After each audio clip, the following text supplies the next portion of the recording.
हमार बाहुबली विनोद यादव हमार जिगर का टुकड़ा आ संतोष भैया प्रमोद भैया आरो अभ्यास कतनो ऊपर जाए ए जावे के पारी अन तो दोसर कांड हो जाए दूसर का एजा से बढ़ के केहू गुंडा ना पैदा हटो एजा से बढ़ के कोनो जना भोजपुर जिला बना हो विनोद भैया हमार भाई बाहुबली विनोद यादव के भोजपुर जिला में तांडव चलता उनका आगा कोनो जना के गाड़ी का देबो। हेलो अरे हम कहते नहीं कि विनोद जी बानी जन बाहुबली सवारी के वहां देखिए विनोद भैया के एक नाम बाहुबली है।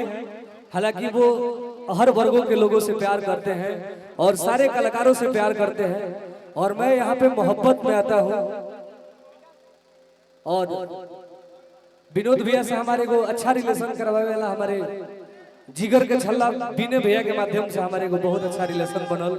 कि भैया हमारा भाइयों के तिलक में आइल और हम कहना है यार हम तो कब ही आइला। और देखिए ये प्रियंका भास्कर जी है, ये प्रियंका भास्कर जी हैं और हमारे साथ 2 साल पहले इनका बहुत अच्छा गाना आया था, ठंडा का गाना था और बहुत अच्छा आप गाते हैं और हमसे सीनियर है तो आपको दिल से प्रणाम। आप ऐसे मोहब्बत देते रहिए और कुछ बोलना है तो बोल सकते हैं। एक गाना आपका हमको अच्छा लगता है भैया शत्रुघ्न भैया। हाँ 82 वाला स्केल लगाइए कि अरे कान्हा पल के राई भालावा चले लचिता के चलावा। लेकिन हमने के दोस्ती पुरान बा टूट गई, अब से फिर से जुड़ जाओ कि असली हक करे ल खाली भाषण ये जानो। तब हम कहले बनी भैया हो हरि की चलेला जिला में हमारे शासन ये जानो। अरे जियो अरे तनमवा धने बूतो छुई ना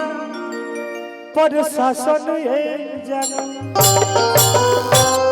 कि बघवा बिरादरी कहल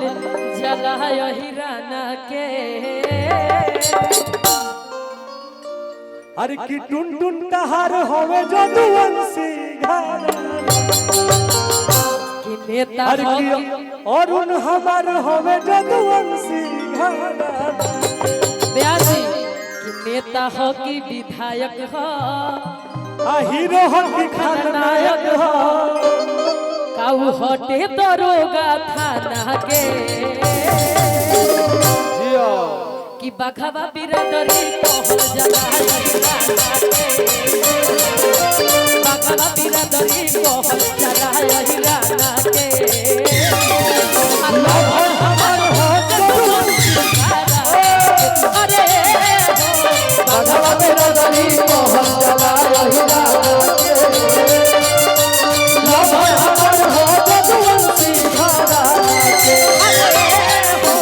बघवा बिरादरी कहल जला। बाघ भैया का हो अरे की बघवा बिरादरी कहल जला हिराना के अल्लाह हमार हो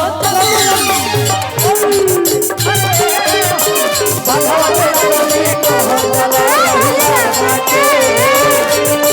लोभन हमार हो जदुवंशी।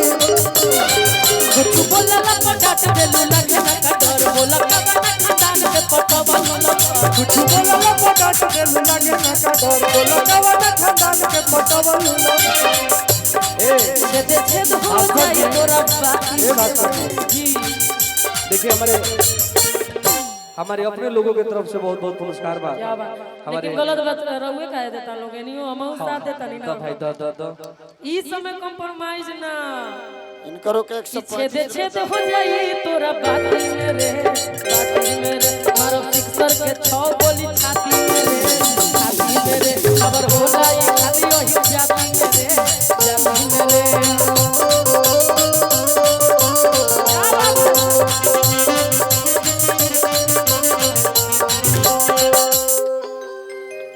कि बरखा बरसे चाहे बम बरसे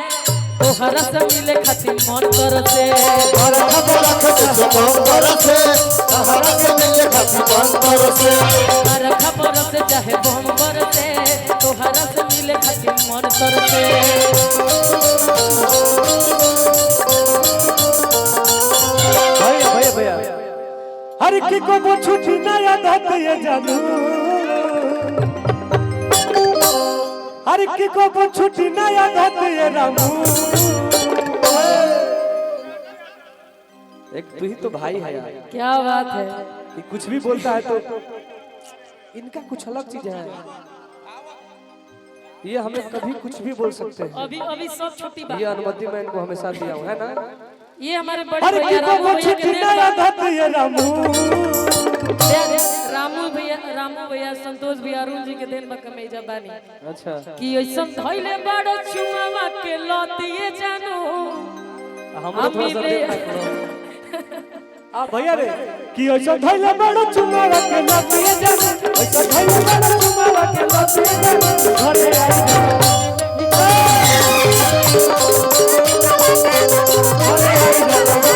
ऐसा धइले बड़ चुमावा के लतिए जानो ऐसा धइले बड़ चुमावा के लतिए जानो घरे आई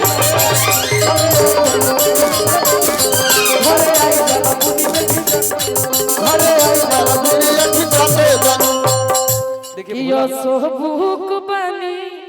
राउरे सब गाना हो कियो सोहबुक बनी लगन भरी ओही रात में हेलो हेलो एक मिनट और अभी हमारे बीच में बड़े भैया गोलू राजा जी आए हैं तो वो गाएंगे तब तक हम खाना खा के आ रहे हैं